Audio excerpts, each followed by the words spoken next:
Hi, let's get started with essay number 35 on mutual instruction classes. It's a topic I'm not really familiar with, but here we are in American Miscellany. This book was published in 1865. We've just finished an essay on the philosophy of a tier, and we're moving on to our next topic.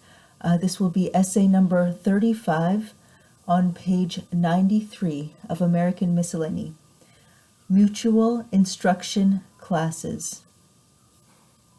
To make a mutual instruction class successful, it should be so conducted as to sustain the character it assumes.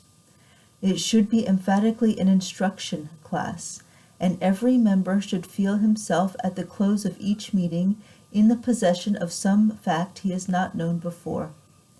This constitutes the reward of membership, and supplies a tie strong enough to bind a group of inquirers in indissoluble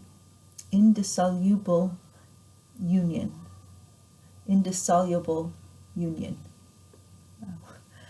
Everything practicable should be done to render the meetings of the class not merely useful but entertaining. The dull bending over books is far inferior to other and more social modes of acquiring knowledge.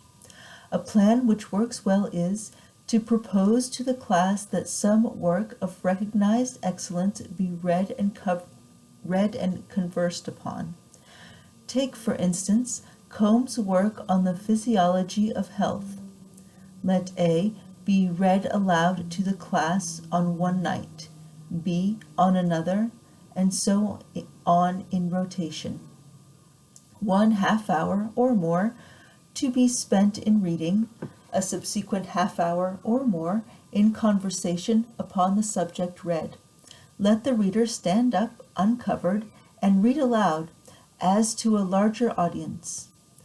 At the close, C requests that the passage relating to the exercise before and rest after meals be reread because of its importance. D wishes the reader again to state the components of the atmospheric air in connection with this latter subject. Are these people completely off the rails? E suggests a simple method for the ventilation of workshops, and F enlarges upon its importance as a means for the preservation of health. Okay. These outlines will be sufficient to show how evenings may be spent in a way at once instructive and entertaining. A is exercised in reading, B, C, etc. are improved in their conversational abilities, and all are benefited by the acquirement of knowledge, while the part each takes in the proceedings sharpens the faculties and shakes off drowsiness. Occasionally, subjects may be set apart for debate, but it must always be remembered that discussion involves the possession of knowledge rather than the acquirement of it. But matters will constantly arise out of these readings upon which the members may differ. Thus, Combe recommends the use of alcoholic stimulants under certain circumstances. Okay. Combe says we can have alcoholic stimulants under certain circumstances, though. P, however, sees reason to dissent from Combe's opinion and is strengthened by the experience of 6 years, during which, in illness and in health, he has lived in entire disuse of them.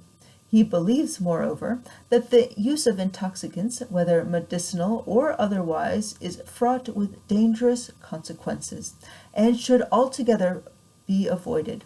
He therefore proposes to the class to discuss the question, are alcoholic drinks essential under any and what circumstances? This subject discussed, various opinions are elicited, and H proposes to try the subject in another sense. Do the social and physical evils arising from the use of alcoholic drinks outweigh the supposed benefits from them, and demand their entire disuse?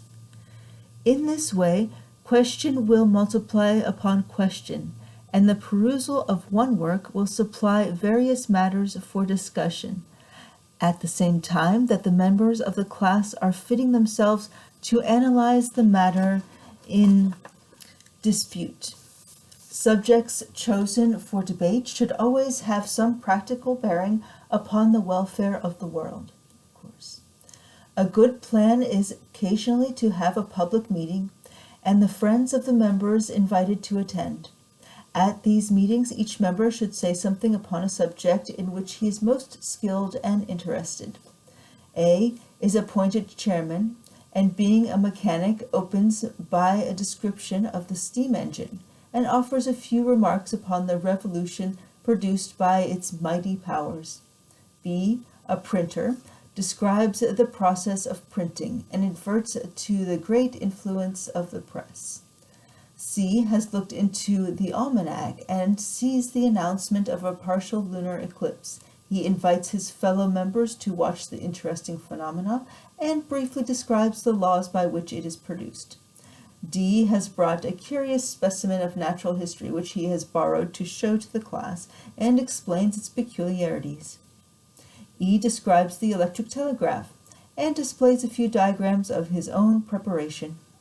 F communicates a few thoughts upon natural theology, and the chairman, having taken notes of the proceedings, concludes by a summary of the subjects, remarks upon the pleasures of the night, and encourages the members to persevere in their good course. In these proceedings, every speaker shall stand uncovered. The chairman shall occupy an elevated seat, and every regard shall be bestowed upon order and mutual respect. The interest and profit of these meetings are greatly enhanced by due regard to such regulations, while those who participate in them are fitted for such important station in life as they may be called upon to fill hereafter. That which has been suggested here to classes may also be carried out in families with great profit. Why should not every family constitute a class, where parents and children, uncles, aunts, and nephews, and a circle of cousins and acquaintances now and then meet alternately at each other's homes to carry on these sweet pursuits, and thus add to the charms, the poetry of life, and multiply its pleasures?